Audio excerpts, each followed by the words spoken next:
Yeah, good evening, Michelle. Well, in the last couple of minutes, we've heard from the Prime Minister, Boris Johnson, who's been speaking to journalists at Chequers, the country retreat he is at this week. He has made it clear that he has now paid that fixed penalty notice, as you say, along with his wife, Carrie Johnson, I should say, and he apologises for the mistake I have made. He says that, once again, he wants to offer a full apology.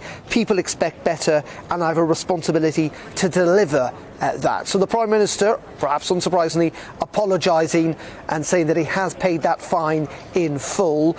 And now kind of making the case, if you like, Michelle, that he gets how serious this all is. He gets the obligation around being kind of Prime Minister, if you like, and that he needs to deliver on the agenda that he has set out that he won the 2019 election on. But this is, of course, incredibly politically damaging for the Prime Minister. There's little doubt about that. We haven't really got an historic precedent in modern times for a Prime Minister effectively breaking the law, a law that he himself brought in.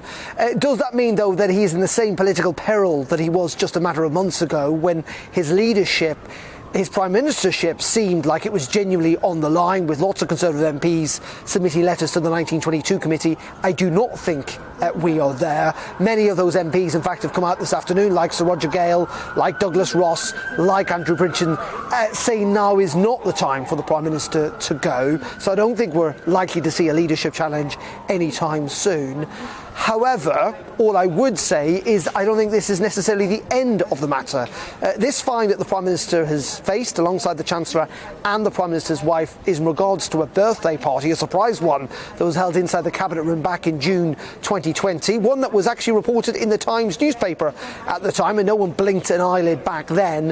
I think what has changed, however, is that this seems like it was far from an isolated party, that in retrospect the police have clearly decided it was illegal, and the Prime Minister probably should have known, even if he didn't intentionally break the law, that he should have known that it was an illegal gathering. But more than that is that the police investigations are continuing, and there are allegations of more than a dozen parties in Downing Street and Whitehall, and allegations that the Prime Minister also attended not all but some of them. And I think the concern for Boris Johnson, that while yes, things have moved on, and while the party at the moment does not feel the need to get rid of him, that he may be fined again in the future. And of course he's got that full detailed report from Sue Gray, and that again will be a matter of clarity, a big moment for Conservative MPs when they'll have to reassess their support for Boris Johnson. Yeah, and Darren, just a couple of questions. There's been lots of people saying that Parliament should be recalled so that, you know, there can be potentially a vote of no confidence taking place. Do you think that's likely to happen? No, I just don't think it is, Michelle. It's a pretty big thing to recall Parliament. Parliament is in recess, of course, for the Easter period. It is back next week. Only the government, only the Prime Minister can effectively recall Parliament in conjunction with the Speaker. I think Boris Johnson's unlikely to do that, given the situation he is in. The opposition parties, even though they want a vote of no confidence, I don't think are going to get it. If Boris Johnson was to lose his job, it would not be at the behest of them, but rather MPs within the Conservative Party. But the Prime Minister has said he will appear in front of MPs when this is all concluded, when Sue Gray's report is issued. But as I say, that could be weeks, months away, even yet. Yeah, and lastly as well, I'm also hearing calls for a recall petition to be put in place. Is that, again, something that is likely to happen?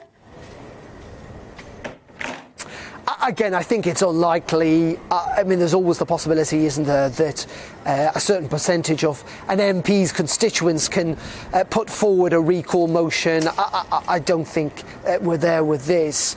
But, you know, this is damaging for the Prime Minister. And I know people sometimes say they don't care and it was only a surprise birthday bash, and that it's akin to essentially receiving a driving offence fine, a speeding fine, or a parking fine. I think it's different in the sense that would be true if these weren't extraordinary laws that were brought in, imposed on everyone, and mandated by the government. And the very fact that the police no one else but the police have found that at least on one occasion the Prime Minister broke those rules when he himself set them, means that there will be some reputational damage to the Prime Minister. There's an instant YouGov poll out tonight that suggests that 75% of people think that the Prime Minister has misled people on all of this. At the time, of course, he said that no rules had been broken and the guidance had been followed, and 57% think he should resign. So clearly there are a lot of people pretty angry out there, but I think where we are right now politically, it is incredibly unlikely that the Prime Minister is going to resign,